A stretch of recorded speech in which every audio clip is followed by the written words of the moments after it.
There were Afghan males of fighting age moving up and down the 611, on foot, on mules, in jingly trucks, you name it. None of them approached the base in daylight, but we were pretty sure most of them were enemy anyway. Even if they did approach, there were strict rules about opening fire. Despite all the small arms firepower on hand, we were very careful about engaging anyone near the base. We had to be extra sure that we were looking at hostile Taliban before HQ would even think about opening fire. Most of the lads thought that HQ were being too picky. The way we saw it, it encouraged the Taliban, knowing that we were cautious about opening fire. It was frustrating because everyone in the Sangers knew exactly what we were looking at, but HQ always seemed to come down on the side of caution. The officer commanding the FOB was a Royal Marine captain by the name of Chris Jesson. FOB bosses were usually majors, but Captain Jesson was no ordinary officer. For a start, he joined the Marines at the very bottom in the 80s and worked his way up to the rank of Warrant Officer Class 2, a serious commissioned rank. He then took it a stage further and became a senior Corps commissioned officer and was promoted to lieutenant. He was now in his late 30s with 20 years experience, and he knew the Corps inside out. He was backed up by the company Sergeant Major, Warrant Officer Class 2 Bob Toomey, a married man with 2 young children, who was around 37. Between the pair of them, they had almost 40 years experience as Royal Marines, and they commanded instant respect amongst the lads. They were overseeing a FOB manned by forces from at least 5 different nations and 7 or 8 different military cap badges. The British contingent alone had Marines, Army, Royal Artillery and Gurkha engineers. To cap it all, the Brits were working from different rules of engagement from the American units operating from the FOB. No wonder HQ were being careful about initiating contacts. I could see that if we took out an Afghan civvy instead of the Taliban, it would have been very bad news for us. An innocent man would be dead, his family would starve without him, and the rest of the village would be threaders with us. Most of his male relatives would be duty bound to take up arms against us, and months of patient work with the locals by previous units would have been wasted. But some of us still felt HQ was being too careful about who we engaged. If they called it wrong and we shot up a load of civvies, it was their head on the block. Fair one. But if you're going to let the Taliban carry on as normal, we might as well go home. I was standing on watch in Sangha 4 at around 0300. It was an unbelievably dark night. Most nights, there would be at least a sliver of moon or starlight, and you could see quite a bit with the naked eye. Not tonight. Tonight, you could only just see your hand in front of your face. Fortunately, we had a suite of night vision aids to hand, or we wouldn't have been able to see a thing. I was using the Sophie thermal imaging device, which is just like a pair of binoculars, but instead of using light to make the images, it uses heat. You see a black and white picture, with the black bits being the hottest. The desert appeared in shades of grey, and looked like the surface of the moon. I could clearly make out landmarks recognised from hours and hours spent on watch during the daylight. A man standing in the desert would appear as a solid black silhouette on a light grey background. The natural heat of his body enough for the Sophie to produce a good image. We stayed on sentry in 2-hour watches. By day you were alone in the Sangha, but at night there were 2 of you overlapping to allow a sentry changeover every hour. I swept methodically across the desert ground in silence from the western window of the Sangha. You just got into a routine, checking all the ground from point blank range out to about 1,000 meters, left across the arcs and back again. Doing it properly was a headache, and some lads took the job more seriously than others. The level of threat kept me keen. There was every chance of the Taliban attacking the FOB at night, and if they were about to try anything, I wanted to see it coming and get in on the contact. Sweeping out to about 700 meters, I came up against some compound walls and a couple of buildings just on the outskirts of the main village by the river. I was busy working out which buildings they were and trying to make them fit into the grid I had in my head. Aha! That's it, I thought as I slotted back into place the imaginary map built up in the daylight observation. I checked out the rooftops and surrounding areas of each building, then swept down a compound wall. A sudden flicker of movement made me catch my breath. A shadow had ducked down behind the wall at the end of the compound. Definite movement. Probably a dog, I thought, but a small drop of adrenaline began surging through me. I kept the Sophie sight glued to the spot. I checked in the direction of the compound with the naked eye, but it was too dark out there and I couldn't see a thing. Through the Sophie, it was another world. The unmistakable sight of a man's head and shoulders suddenly moved out from behind the compound wall and stepped into the ditch. He was carrying something long. He stooped and struck into the ground with it. "Yargs," I hissed. "Got a cheeky Taliban fucker digging in over here." I checked where he was on our grid. He was working the ground methodically with what looked like a shovel. How he could see what he was doing, I have no idea. He looked to me as if he was digging in an IED at a good spot, right where you turn a corner and come around the wall. A natural pinch point. He had really picked the wrong night to do it. If he wasn't digging in an IED, then there must be a cache of weapons or some other contraband. There was a slight chance he was off his tits on opium and thought it was a good idea for a spot of night gardening, but I didn't think so. I reported the site to Zero, and they checked him out on the remover cam. Sanger 4, 0. Fire a hard warning shot. Over. Oh, for fuck's sake. We should just take him out, I thought. What do they think he's doing? Pruning his roses? Roger that. Out. I could see exactly where he was and relayed the grid to Jurgen, who cocked a GPMG and fired a burst. A single red tracer round in the lead salvo zoomed over the Afghan's head and disappeared downrange. It was way above him, but there could be no mistaking our message. We can see what you're doing, now piss off. The Afghan leapt up and ran behind the compound wall. Yeah, and stay there, mate, I muttered. I was threaders. What more evidence did they want? I continued sweeping my arcs, but returned every few seconds to the same spot. 5 minutes later, he was back again, digging away without a care in the world. I couldn't believe it. You're fucked now, mate, I thought.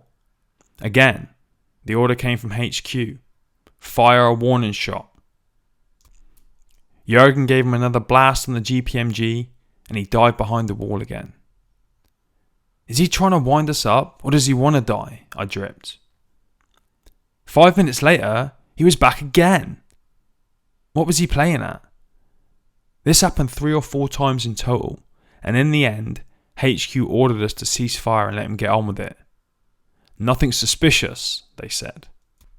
You fucking what? I thought. A bloke is prepared to repeatedly risk his life under fire to do the gardening at 3 a.m. on a night so dark he must have been working by sense of touch. If we were happy to let the local Taliban plant IEDs on our doorstep, then it was HQ's fault, not ours. At least they were taking responsibility for the call. What did I know? I was just a Marine. There was more than one reason HQ compounds would follow people on higher pay grades than me. I carried on dripping like that for most of the watch and stomped off to bed in disgust. It was Taliban 1, HQ 0 in my book. Jurgen and me were leaning on the perimeter one morning, watching the 611. Hey Rammers, I don't fucking believe it. Look who's coming down the hill. Jurgen was itching to get into contact. We both were, just to relieve the boredom and nothing else. The orange pickup truck again, I said. They're taking the piss. It was loaded with Afghan fighting age males trundling down the road from Sangin town.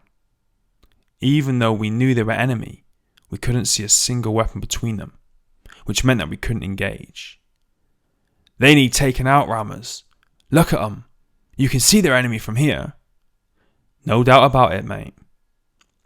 We heard the Bowman radio in Sanger 4 crackle to life and braced ourselves for a long burst of automatic fire from the sentry and the GPMG we hoped would follow. Nothing. "Oh, bollocks," said Jurgen in disgust. "Look! They've even got scars put up over their faces so we can't identify them." "It is very dusty on the road, though."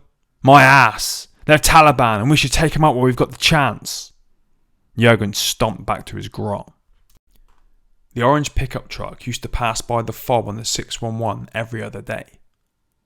They were careful never to have anything suspicious in the back of the pickup truck or on display. All the lads agreed with Jurgen. They were 100% Taliban, and we should take them out while we had the chance. Every time they drove by, we asked for permission to engage, and it was refused. We were on the lookout for them one morning when the message came through from HQ.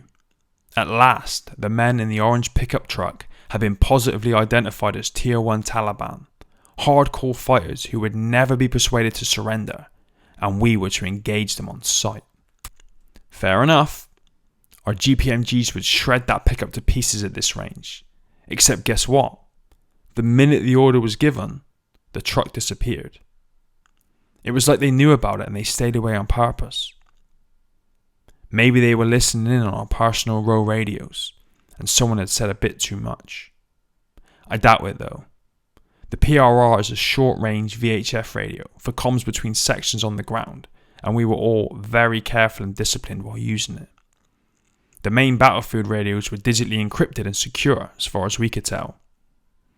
Maybe they had another way of getting information about our intent. Or maybe they just ran out of petrol that day. It was too much of a coincidence for me. I don't know how they did it, but they must have known that if they came by the fob that day, they were dead men. 4 days later, the truck bimbled over the hill to the north and came down the 611 towards us. I grabbed the GPMG and shouted a warning to the others. I cocked the weapon and lined up the iron sight just ahead of the cab of the vehicle, leading it nicely as it came down the road. The pickup was moving at a steady speed, and a few seconds away from being turned into a truck-sized cheese grater as far as I was concerned. HQ came straight on the radio. "Do not engage! Repeat! Do not engage!" I made the weapon safe, and wasn't shy in having a little rant about it. The truck came on. The cab was packed. There were a few young Afghan men inside, Taliban without a doubt.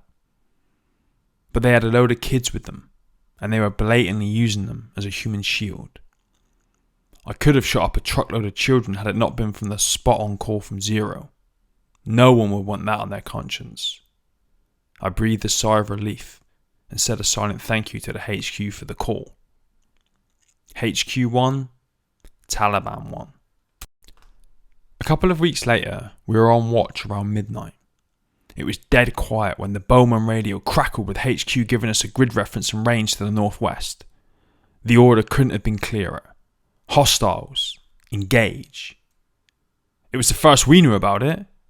Game on. I got straight on the GPMG, cocked it, and shattered the night silence with a short, sharp burst, fired blind at the grid position given by HQ. Another one of the lads was in the Sanger watching through the Sophie sight, directing my fire onto target. "Come left and you're on, rammers." "There they are. About 8 hostiles trying to come up behind a tractor in a field about 700 metres. They're all going firmer into cover behind the tractor." The GPMG leapt as I let go of another burst. "You're just short, rammers. Come up a bit." Another short burst. "You're on! Go for it, mate!" The machine gun bucked and kicked in my hands as I let go in a long burst. Tracers smashed into the enemy positions around the tractor and hit the machine itself, deflecting high into the night sky. Sangers 3 and 5 knew immediately from the long burst that I was on, and piled in with everything they had. The enemy was suddenly lit up as an illumination round from the 51mm mortar soared into the sky and turned night into day. Other Sangers added to the light show, firing handheld Shimuli illumination flares into the night. The noise was deafening as the fob erupted, with countless rounds and red tracer raining down on enemy positions. The high-pitched rip of the Mini-Me was backed by the thunk-thunk of the 50 cal machine gun that decided to join the fight. It was like a scene out of Star Wars. The other GPMG gunner in my Sanger began alternating fire with me to keep the barrels cool.